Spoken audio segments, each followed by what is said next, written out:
Moin! Welcome back to the channel, everyone. It's Mace, coming to you right now from Vancouver Island in beautiful British Columbia, just north of the American border. Not too far. I can get to the States in about 2.5 hours, roughly. And then I can be in Seattle in probably about 4 hours from my place. All right, 6 things considered a luxury in the USA. But not normal in Germany. 6 things considered a luxury in the Americas, or the USA, the United States of America, but normal in Germany. Let's get into it. Things that are considered a luxury in the USA, but are considered relatively normal in Europe, more specifically Germany. And so with that being said, don't forget to subscribe, don't forget to give this video a thumbs up, and let me know. So I'm not going to say anything yet. Like, a lot of the times these types of videos, they can be a little anecdotal in places. Like, it depends really, right? Being said, the first thing that I'm going to be talking about is there are farmers markets and shopping at farmers markets. This is something very interesting to me because I loved shopping at farmers markets in Germany. They were an easy way to get a relatively good deal on fresh produce from a locally sourced vendor. I was sometimes able to buy. So just an aside, I was at a farmer's market literally yesterday, and we have 2 or 3 close to where I live, and we often go for fresh vegetables and fruit. So boxes that were thrown together from farmers in the region, Oi. and you would sometimes pay like a flat rate for this box, and you would get I a got a cat down variety there. of fruits and vegetables to take home.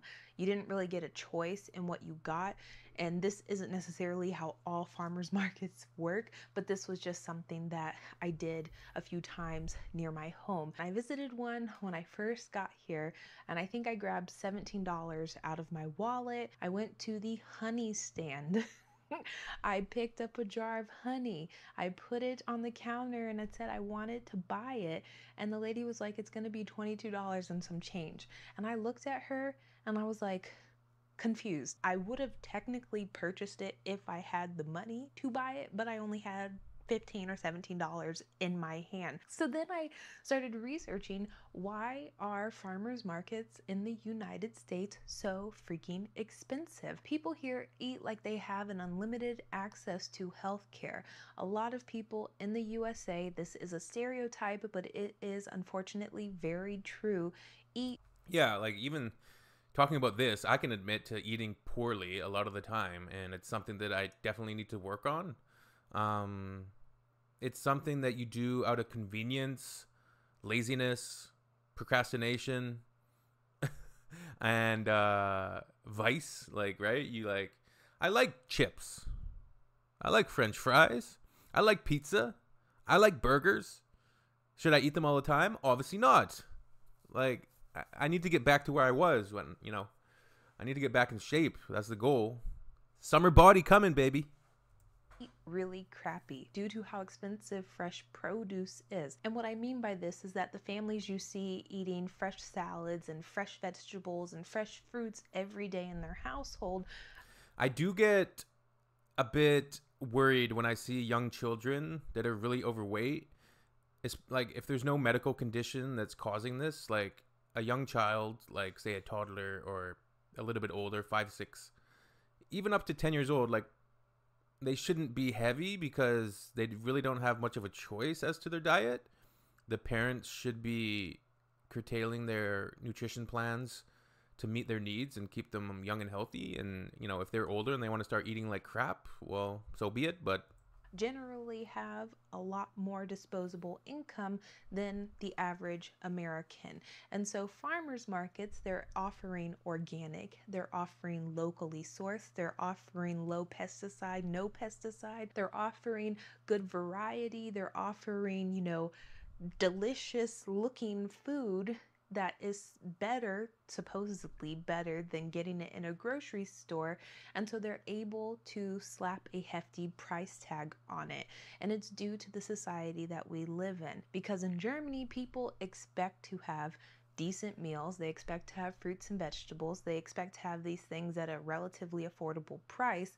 And If people were having to pay $22 for honey, they would probably So as inflation has like skyrocketed the last little bit, so this video, this video is very recent. Right, it was a couple days ago. Um, it's made grocery shopping kind of a pain in the butt. We do have larger chains that we can go to grab like bulk items, but when it comes to fresh vegetables and produce, you kind of want to steer clear of the supermarkets because the quality of the ingredients is just not there, and it's pesticides and dirt, and it's being handled how many times, how many kilometers is it coming from, protests. So the next thing that is considered relatively normal in Germany but seen as a luxury in the USA is when you eat off of normal plates that are not made out of paper. And if you guys have followed me for a while and watched any of my videos regarding reverse culture shocks here in the USA, So I'm gonna see her explanation and her experience with paper plates, but I don't know any family or any of my friends who would regularly eat off paper plates. We might be eating off paper plates if we're having like a big party, like a barbecue in the backyard, and we're not going to bring cutlery and plates out there. But when we're just sitting down for meals, I've never seen anybody use paper plates. you would know that paper plates somehow sprinkle their way into every video that I make. And I don't know why this irks my nerves. I don't know why it bothers me so much, but I just find paper plates to be so excessive and wasteful. I had someone come over for dinner once and I served them on my real plates. I don't even own paper plates in this house. And they were like, oh, pulling out The way she said that was kind of fun. I don't even own paper plates. Yeah, neither do I. I don't own any paper plates. The only reason, like I said, we would have paper plates is for like a barbecue or a party where we're going to have a large number of people and we don't want that many dishes, or we don't have that many dishes. So of course, in that instance, you would use paper plates. But nobody here uses paper plates. So I don't know if this one's a bit anecdotal, or the United States really has a different culture when it comes to paper plates. But out all the yeah, stops I don't for know. me, I see. And I was like, what do they mean by that? We don't use paper And plates. it didn't like register in my brain that they were referring to me using my real plates and not paper plates. I know that eating from a plate is something that should be automatic and normal when you are consuming food. I know that there are people from the USA that will argue and say that it saves money and it saves time. And my counter argument is that there are If you're buying some paper plates for $5, how does that save money or time? You're just wasting money when you could just literally wash the plate. It takes 5 minutes. dish sets at Goodwill for $5 to $10 for a whole set: pots, pans, plates, bowls, utensils, spoons, forks, knives, everything included. You could get a whole kitchen set for under $20 at Goodwill that could last you for years. So the next thing that is considered a luxury in the USA but is relatively normal in Germany is the bread. And y'all, oh my gosh, do I miss a Brötchen? Do I miss a Simmel? Do I miss a Kürbiskern Kartoffelbrot of some sort? 1000%.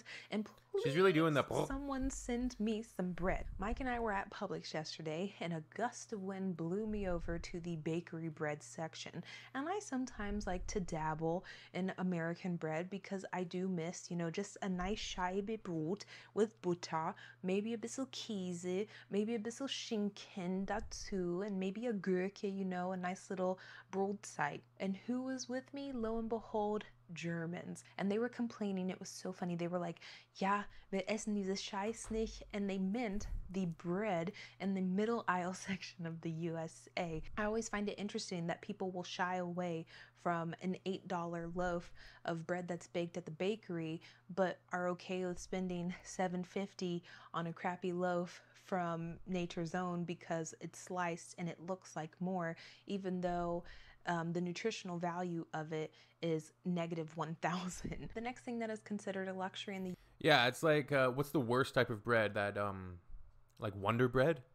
Remember Wonder Bread? And it's still a thing, but it's basically, I think its creation, its origin story is like people had such low nutritional values that they just started like artificially putting nutrition into the white Wonder Bread, and it's like it's cheap. It's like you can get a loaf for $2, but it's probably not very healthy. If you look at the ingredients, it has no ingredients that should be in bread. USA, but is seen as normal in Germany are the heated floors and heated towel racks.